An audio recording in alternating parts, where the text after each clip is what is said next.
Da-da-da-da-da-da.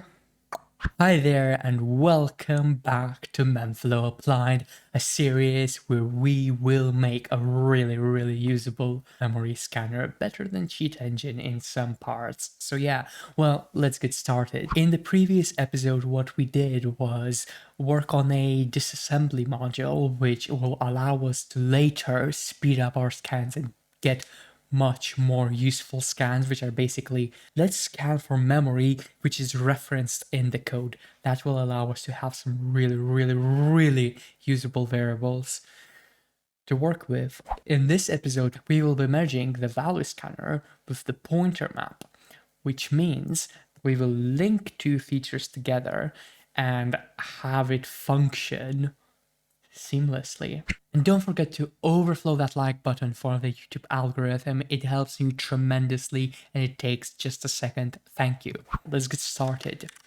We will be linking pointer map and value scalar together. So let's start with moving out the pointer map over to the outside, which is right here. And let's reset pointer map.reset. And we won't be using this part yet because what we actually want to do is have a feature called offset scan.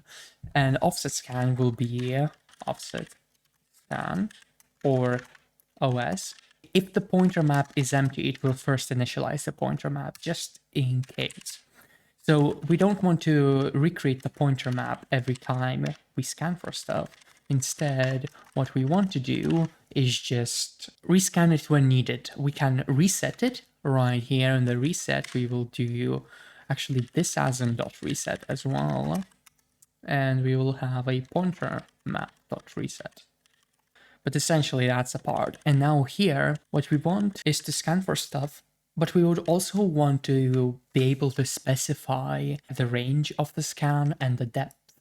We need to extend our value parser, the command line parser, to make it a little bit more easy to work with. So right here, what we will do, instead of using line.trim, we move the line.trim to outside. And what we do here is actually do what we do in the parser for the values for the scanner. And that would be split it into two parts by a white space character. And we just create a command and args equals tokens next. And we don't need to check if it's none or not. We just unwrap or empty string. And it will figure out on its own. And for the argument, same thing.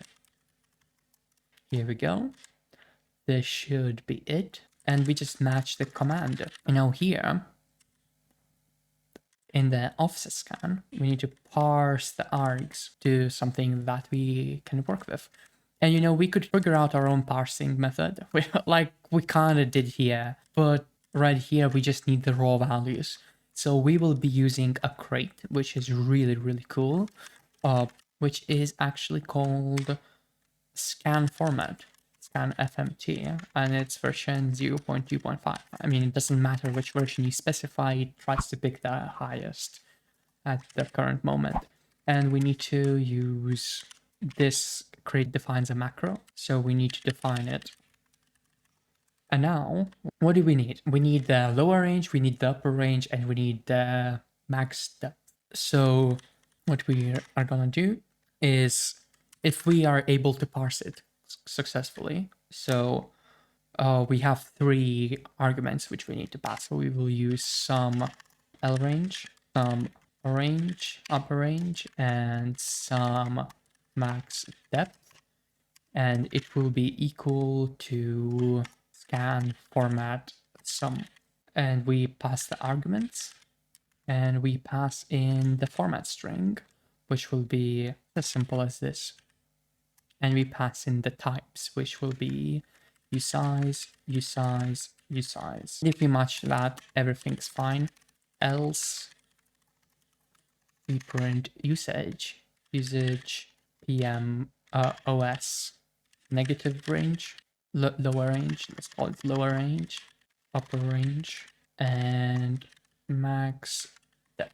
We need to use the two curly braces to escape it because by default this means some value, but we're not using value. And here we go. Now let's see if this compiles. Pointer map, not a field. We need to create a function of fn map turns a reference to B tree map address.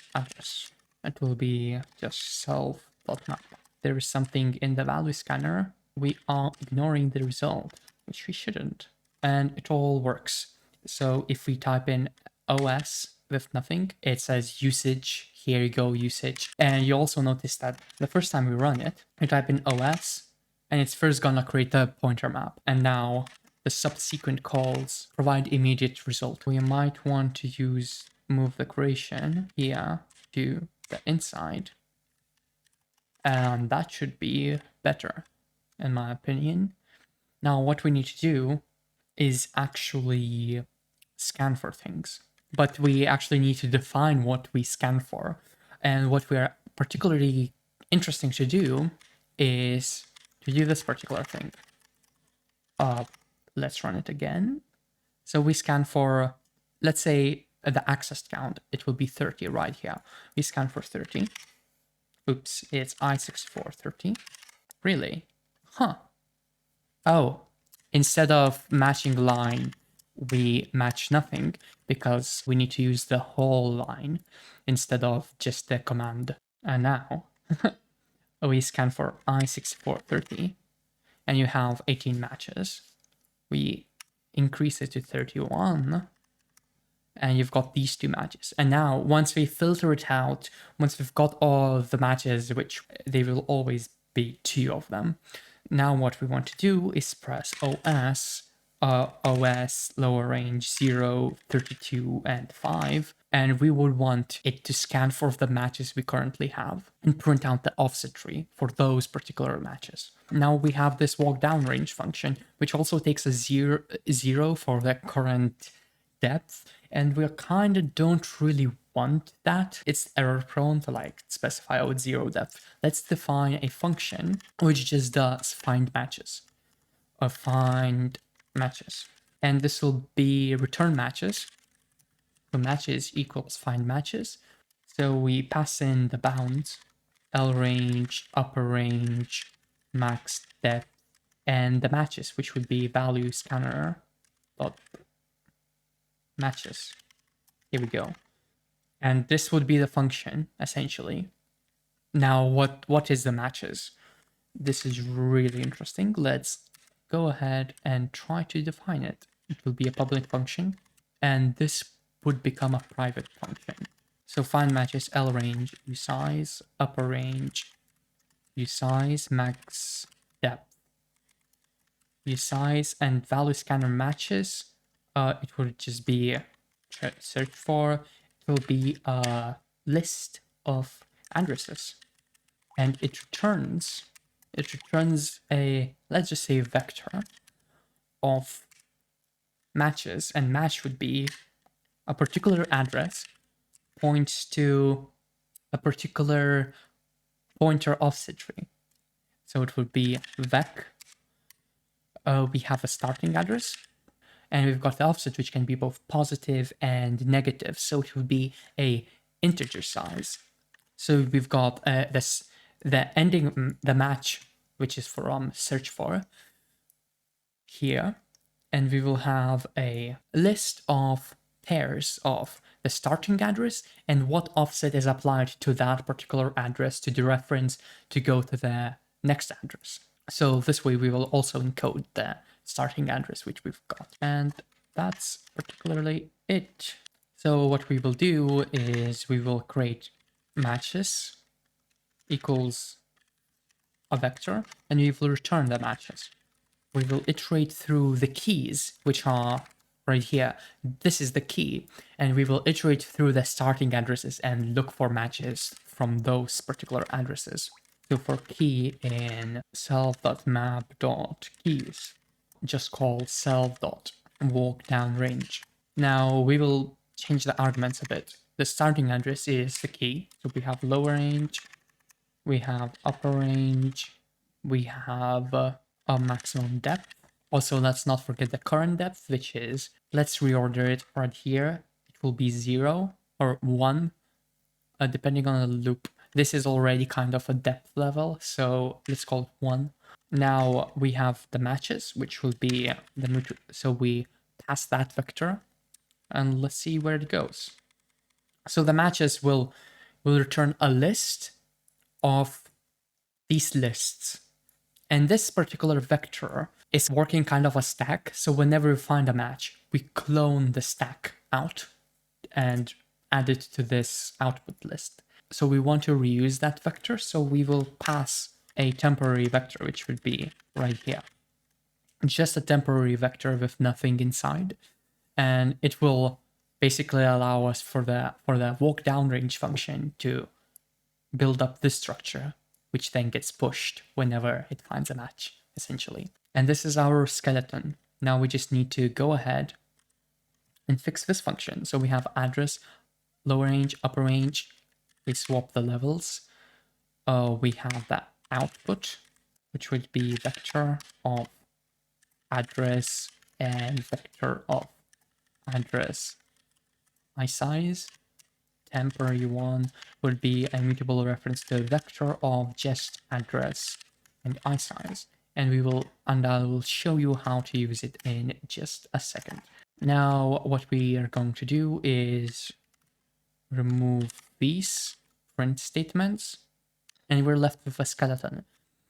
So right here, what we need to do is calculate the offset, which is essentially this key minus this address, and it can go into negatives.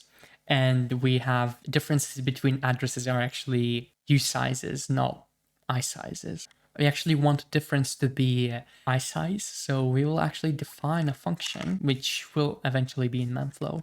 Fn sign diff for a address, b address returns a integer size. So it will be a minus b essentially. But we want to check whether a is bigger than b, yada yada yada. So it's checked sub. So we can only use this for u64 values. B dot as u64. So if this works, you've got a positive difference, and we will use unwrap or else we have a minus b minus a. This will return a u size right here as size, and we negate it all.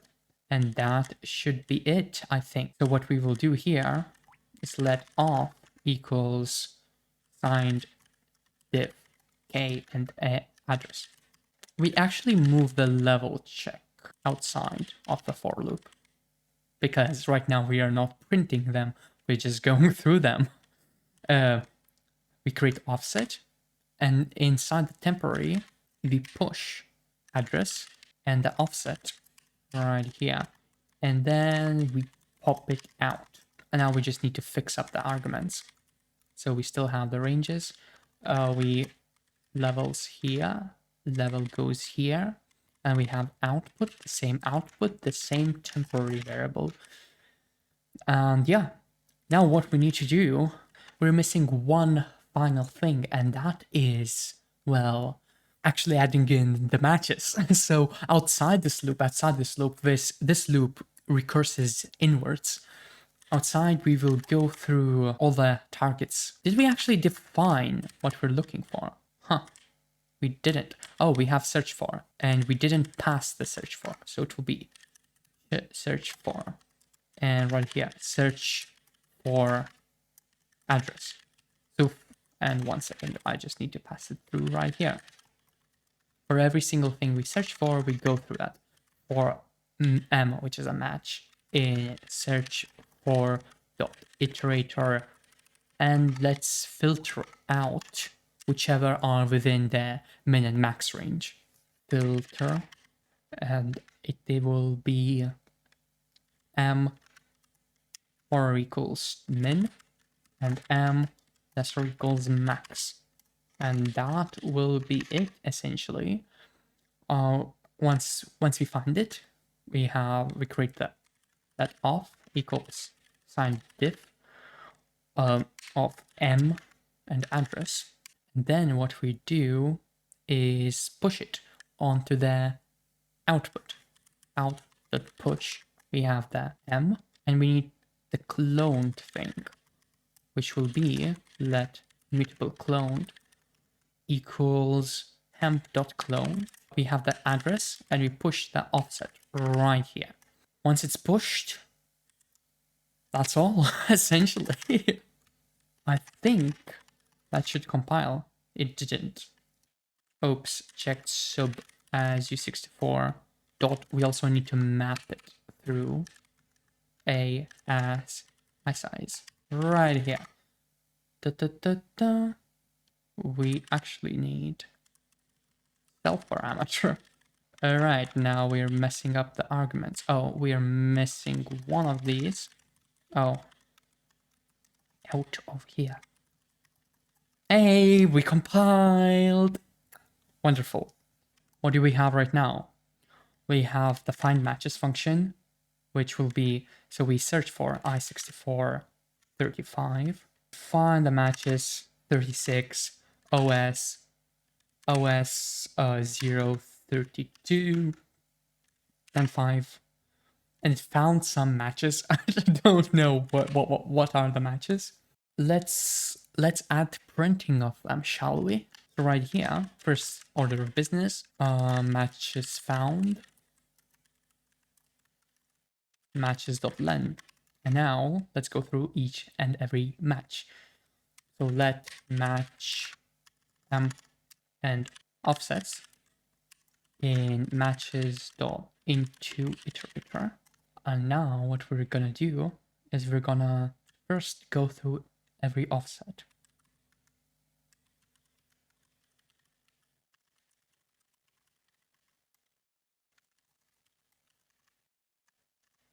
And it will be, well, the offset, it will be start and off. So we're gonna print the start plus the offset. The offset can be both positive and negative. Hexadecimal numbers are not signed when printed in Rust, so we will use decimal offsets. And this points to something that will be on our next print statement. So we will have a starting address plus the offset points to the next link, which will be start, offset, points to something, something, something, and ends with the most important part, which is the M. And let's see, shall we? Oops. It needs to be a for loop. Me being incompetent. Alright, so we find 36. Oh, I64 36. Now we search for 38.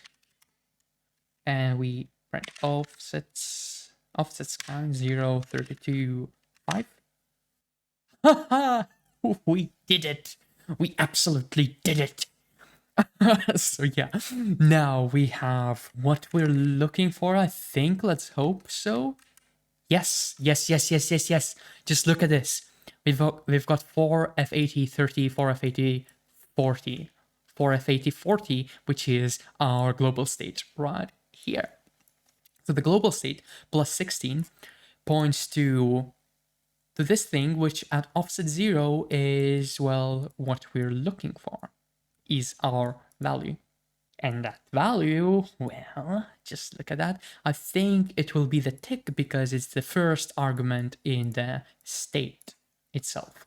And the next one is plus 16. Now this time it goes plus 8, which would be the pointer to account. Right here is plus 8. And then plus 32 points us to the accessed count. Cha-ching. We absolutely did it. Now, what we have here are quite a few other matches. Like right here, you've got this, which goes somewhere, reaches this, which is interesting, but not exactly what we're looking for. You've got this. These are interesting, like, guesses. I'd say like here it goes from here to here. Let's say we know that it starts from this part. Let's add filtering for this particular address, so it prints out everything that starts at here. So what we're gonna do, we're gonna add a new argument, which would be an optional argument, filter address. And filter address would be a hex right here. And this crate has a really interesting format. You have to define it like an array. Hex U64 would be an address. And now, essentially, what we're gonna do, we go to into iter, and we're just gonna filter out. We don't care about the match. We only care about the offset vector. And we're gonna check if let thumb filter address, if let a equals filter address. If we have the filter address filled in, we are gonna check for things. Otherwise, we're just gonna return true, right? That sounds about right to me. Otherwise, we're gonna check if let thumb b equals vector, well, s, and we don't care about the offset, right? First, if we have some starting address, we're just gonna have, which is actually always, but let's just be safe. It will be s equals v, else false. No implementation address. Oh, s equals a, s dot as u64 equals. Here we go. Now we search for i6438, but we have this. We up it to 39. Now we offset scan 0, 32, and 5. We have all these matches. But now if we print 4F8040, you have just these. And just look how fast this works. Yeah, we added actual filtering as well. And I'd say we absolutely did it. Now, there are a few issues with this thing. First of all, right here, you see all of these other matches, which are not filtered. But for instance, I don't think would this match be inside the instructions, for instance. We don't have a match for that particular one. Like right here, you saw this address. We find a match eventually somehow, but it's not referenced in the code anywhere. So, and it's the case with lots and lots of these addresses. They might be true, they might point to somewhere, but truth is, the only reference to the state goes from this address all the way to the state. And other addresses, they don't really hold it. And another issue is actually, and set the depth to 10. Look how long it's taking to find it. It eventually finds stuff, but look how long it took to find stuff. The match count is not all that bigger than in the previous one. You've got quite a few, like the long ones, and it's like literally goes through cyclic references. You got A9790, which is right here. And yeah, it finds it again. So you've got two issues. First of all, we've got like lots of these matches, which we're not interested in. And second of all, it's taking quite a bit of time to find those matches, to go through the map.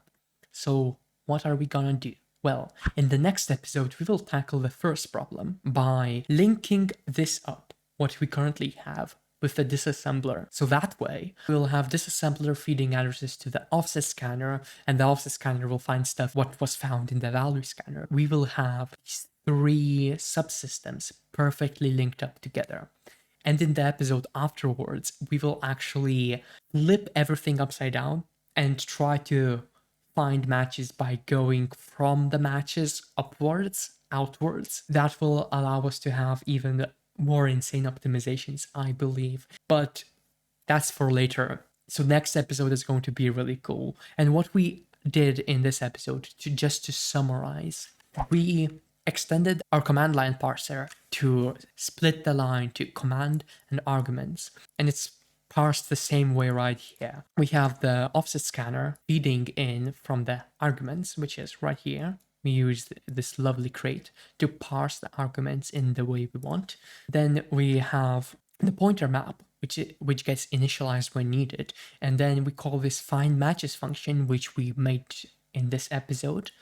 What it does, it goes through every single pointer, starting pointer, and walks down the range to look for our matches which are within the min-max range of that particular address. And if not, whatever, we go one level deeper to another level of searching, and eventually it finds our matches. As evident right here, we have quite a lot of matches, and some of our most interesting ones are of course the 4F8040, which points to like our access count right here, and the tick, which would be the tick right here and the access count right here. And thank you very much for watching this episode of memflow applied. Pop down in the comments below what you thought of this video, overflow that like button, hit subscribe for more wonderful content. And yeah, thank you very much for watching. My name was Heap, yours wasn't defined. See ya.